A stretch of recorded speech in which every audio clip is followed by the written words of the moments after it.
Welcome back to The Social Show. My name is Virtualan and I'm with you from 9:30 to 10 a.m. So sit back and relax. If this is your first time listening to the show, it would be important to note that we highlight the very best initiatives and forums, projects even in South Africa and abroad that are working to change our current living conditions, of course, without leaving out the corporates that are meant to facilitate them. We talk all things CSI, CSR, as well as shared value. Of course, if you would like to get in touch with me or have an opinion about whatever it is that we have on the show, please don't be afraid to send me a message on Twitter at Brand Live Radio or an email at press@social-tv.co.za. Do not forget the dash. It would be great to hear from you. It's a jam-packed show. We've got a great guest. We've got a great idea that is surfacing, which I think a lot of South Africans may not know about, but I think it's valid, and I'm a big cheerleader for anything alternative. So you don't want to miss the show. With that being said, let's not miss the beat and let's get straight to the news.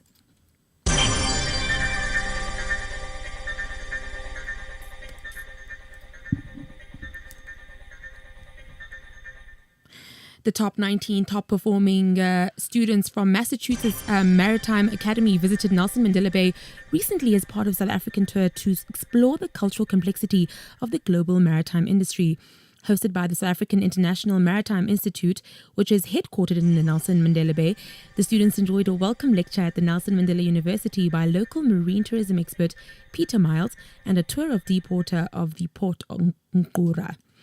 Also on the itinerary was to visit the Sialoba Training Academy to experience the role of a social enterprise in skills training for maritime sector, teaching sea survival skills to local fishermen. In addition, the group got a first-hand view of the Eastern Cape's key fishing industry, squid fishing and processing, before moving on to Cape Town, where they will spend a further 2 weeks. In other news, members of civic organizations have called for new measures to save water, protesting against the City of Cape Town's proposed drought levy and the use of water management devices. The meeting of the Interim Water Crisis Coalition expressed the concern that the City of Cape Town could be using the water crisis to privatize water. The coalition has complained about water management devices, which it says are often defective and sometimes leave households without water for weeks. In last in our news, YouTube on Tuesday announced the ramped up rules regarding when it will run ads with the videos as it scrambled to quell concerns by brands about being paid with troublesome content. Channels at YouTube will need to have at least 1,000 subscribers and 4,000 hours of watching time within the past year to be eligible for ads, according to Miret, who is the vice president of the YouTube display. Previously, channels could be eligible for ads as part of YouTube partner program by racking up 10,000 views or more. And that concludes our news for the day.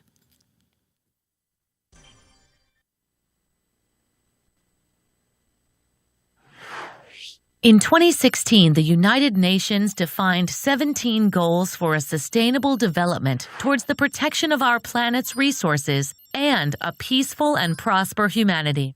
They build the frame for a global transformation by 2030. But this time, something is different.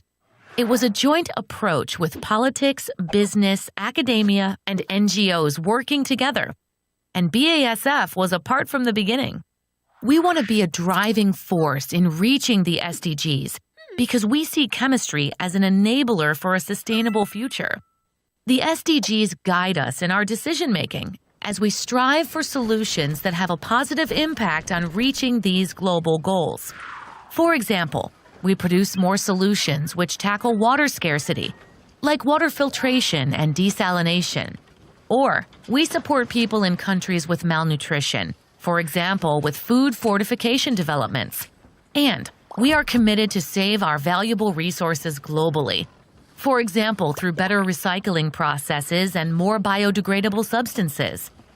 We contribute to the SDGs and thus add value for BASF, the environment, and society. For us, sustainability makes good business sense and is good for the planet.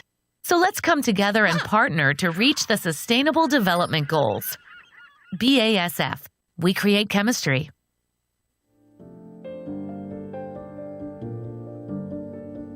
My name is Senne. I'm a chemical engineer and I work as a process specialist at Presolid. As a manufacturing company, we are very concerned with ensuring responsible consumption and production. Therefore, we continuously invest in new technology that reduces our environmental impact and increases the energy efficiency of our production. Part of my job is to experiment with and measure the flow of the raw material. It helps us match the material and the product to minimize waste in the production.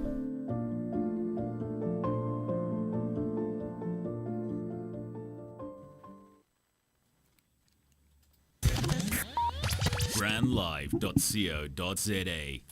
You back on the social show, and of course, it's a beautiful, beautiful Thursday. I'm so happy. I can't wait for the weekend.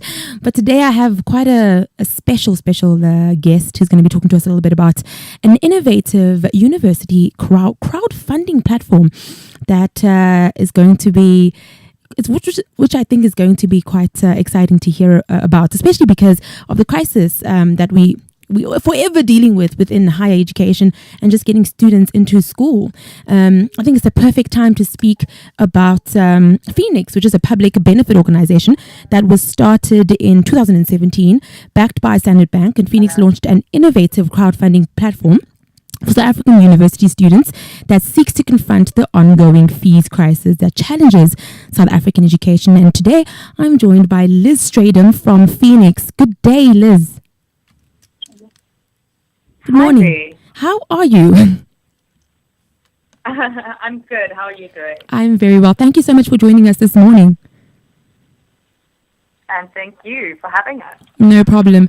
Let's get straight into it. So what is crowdfunding? I've heard it a lot of times. I just never really understood the real basis of how it works. And also, why do you think it's an effective tool to sort of tackle the ongoing higher education crisis?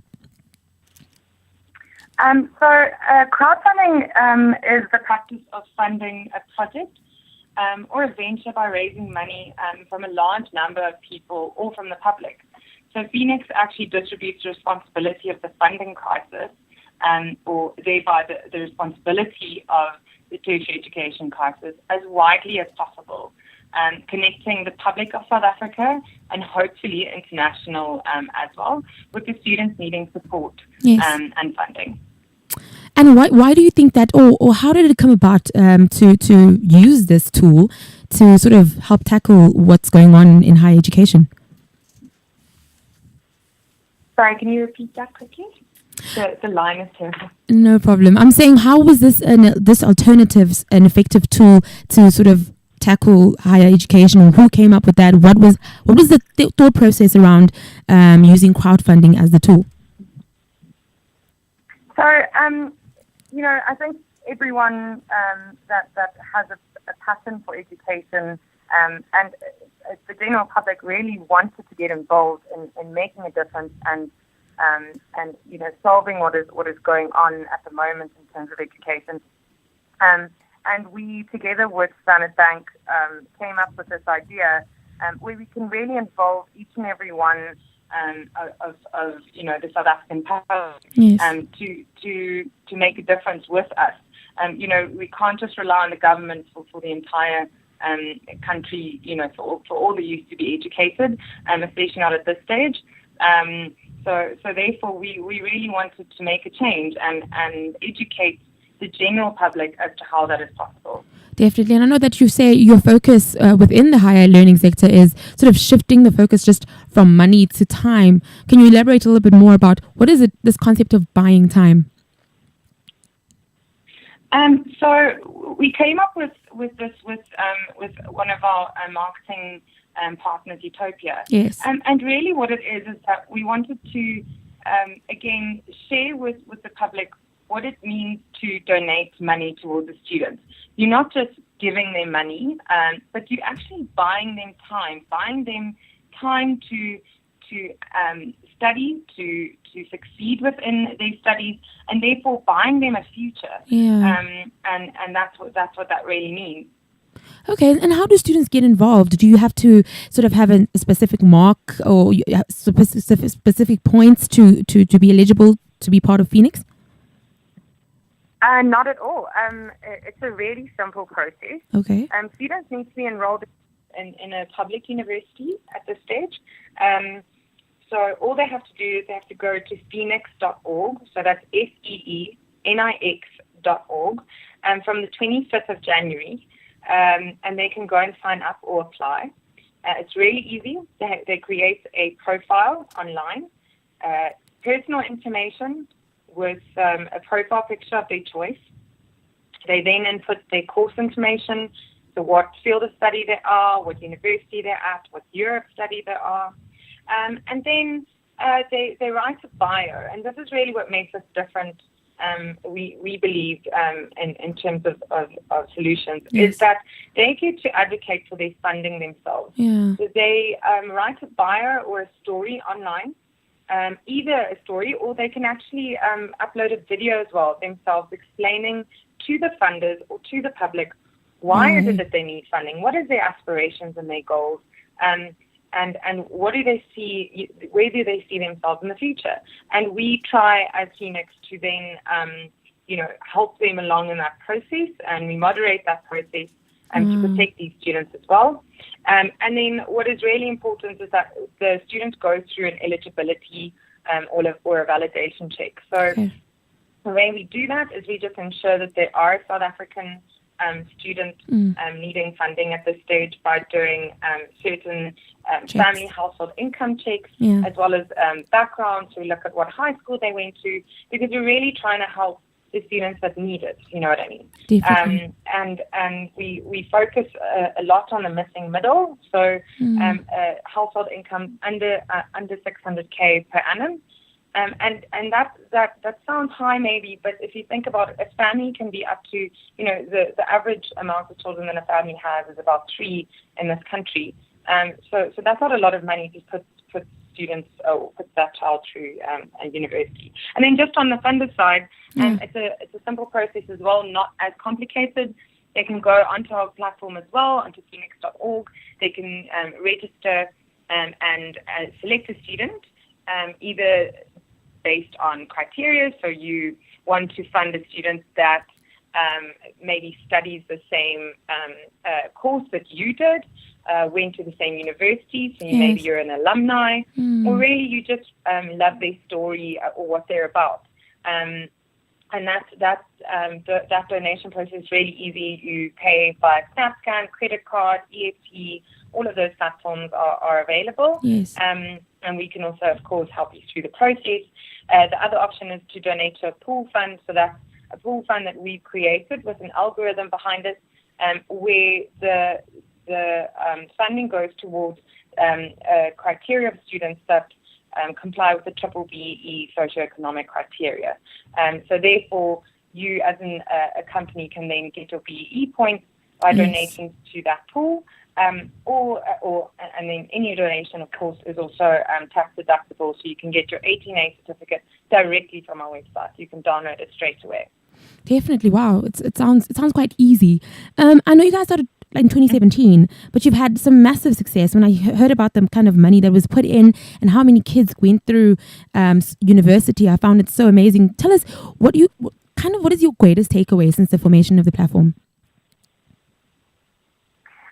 So, from a personal point of view, we've only been we launched last year in June, so we're young, we're just starting out. But it's incredible to see what impact Feenix can make in South Africa, and the need is there. And we've realized with engaging with the public, engaging with the private sector, engaging with corporates, that they want to get involved. And as you mentioned, the successes were clear in 2017 in our first 6-7 months.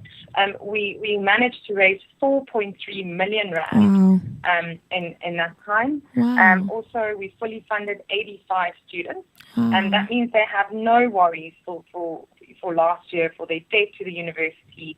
They can just focus on their studies, which is incredible. And we currently have about 1,070 live students on the platform, of which all of them still need funding. So we've only reached a small goal in terms of the amount, but we're really getting there, and I'm very excited about it. I completely agree. I mean, a year and 85 students have gone into university. I think that's an amazing feat. How do more corporates get involved? I know how they you sort of will choose, and how do you attract them onto your platform? How do they get to know about Feenix? So there's different avenues at this stage. Yes. We obviously have our sponsor, which is Standard Bank, who we've leveraged off, just in terms of advertising to other corporates and to other businesses. Okay. We also have a team that permanently works with the BEE agents, agencies, getting in touch with them to promote Feenix where companies do need those BEE points. We also look at skills development points. We can also help companies with that. So we've really found some great opportunities there. And then just to mention, it's really easy to get in touch with us. It's fund@feenix.org, or of course info@feenix.org, and there's always someone to help in terms of what those benefits are and how to get involved. Definitely. And lastly, it's a new year. What are the things that are going to make this platform grow a little bit more this year that you've thought about, maybe that you could have done better from last year? Is there any new developments that you're seeing that might make your job a little bit easier? Yeah, of course. So in 2018, we really want to focus on students where there's more resources for them to be able to better communicate with their networks. And really understand the collaborative nature of crowdfunding and how they can utilize the Feenix platform more effectively. We're learning from that in terms of, we've got this amazing network of students. We've got this amazing network of first-time funders. Maybe they just funded one time, or maybe they funded a few times. But we want them to speak to each other and to tell the rest of South Africa about us. And so we really made sure that the platform from this year onward has those shareable options for you as a funder, for you as a student. You can share it onto Facebook, emails, whatever it may be that would would work for you. We're actively building and engaging with organizations across South Africa who felt aligned with the Feenix values and the mission that we have. So we really feel like, in terms of their networks, that it will make a difference as well. And then, we're just really focusing on giving the relevant content and those business benefits, like I spoke about earlier, or how the students can get involved and how easy it is to get funding if you are active on your profile and you share your profile and you speak to your networks, and just communicate that to the students. I completely agree. I think the motivation side of it is so important. Thank you so much for your time, Liz. It's been amazing. I can't wait to see how it all sort of works out at the end of the year. I hope you double your millions, and I hope more kids get a chance at a better education. Yes. We hope we triple or more. Definitely. Thank you so much. Thank you. Okay. That was Liz Stradum, who is speaking on behalf of Feenix, which is an innovative university crowdfunding platform which encourages South Africans to buy the country's students more time, trying to get them to get into university. I think this is amazing, and obviously confront the ongoing fees crisis that challenges South Africans on a daily. Now, if you're a student and you're listening, or you have an organization, and you're a corporate and you have an organization that really does need an alternative way of getting students into university, I think this is a great way to really see your work and really understand the impact that you can have in people's lives. So if you have any queries, I will definitely have Feenix details on our social media, which is Brand Live Radio, which is going to be on Twitter. It's also going to be on our Facebook. We'll link to them, and hopefully you can get in touch with them and find out how you can help partner, how you can help collaborate with them. I think collaboration, again, for the past few years has been the ongoing word, the ongoing trend, and I think that's what we need to really make sure we have a dent, or at least make some sort of difference within the higher education, student fees crisis. Of course, we want to make sure that we have an educated, robust, employable future of kids, children who run the country. And of course, more than that, who go on when we aren't here anymore to meet the Vision 2030 goals, the NDP goals, the SDG goals. We want to make sure that we have push them further than we can. And that was Liz just giving us a little bit of an insight on Feenix. I love it. I even love the word. I love Feenix. It's very catchy and young and cool. It's like, I'm on Feenix, you on Feenix. Take a short break and we'll be back after this with things to remember. You're listening to brandlive.co.za. Improving lives for farmers around the world depends not just on getting a better price for the harvest, it also depends on learning sustainable techniques for agriculture, which preserve the land for future generations.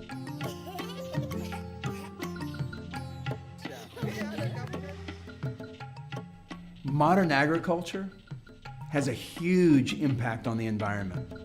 All those agrochemicals, all those petroleum-based inputs into the food system, they take a huge toll on the planet and on the land.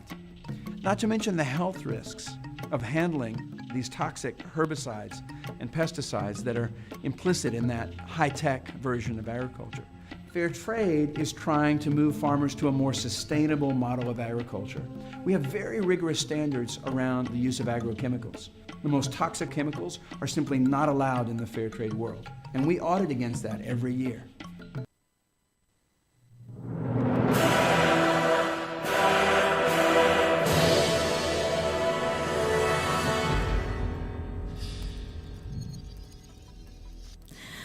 We're back on the social show, and of course now it's time for things to remember. This is just a part of the show just before we end off that talks a little bit about what you can remember and just take with you during the day. Think about, send me an email about, send me an opinion piece about.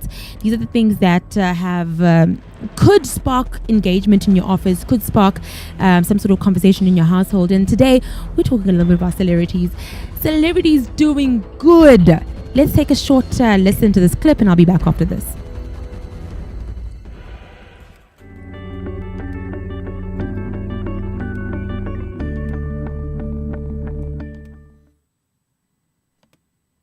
Well, the gap that the celebrity fills is that the celebrity can reach millions of people like that.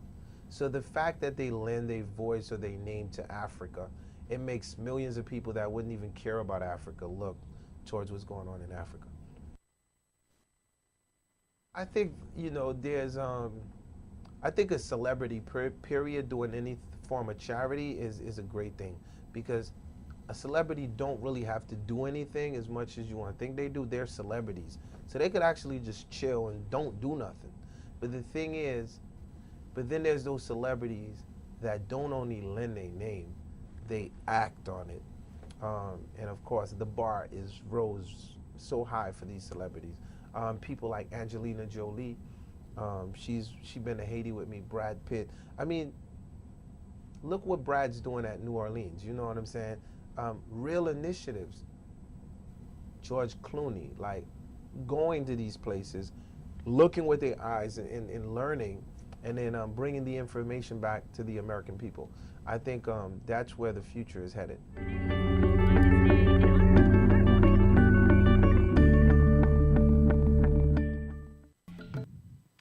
You're back on the social show. Had a bit of a technical glitch there, but I closed my ears. I hope you did too.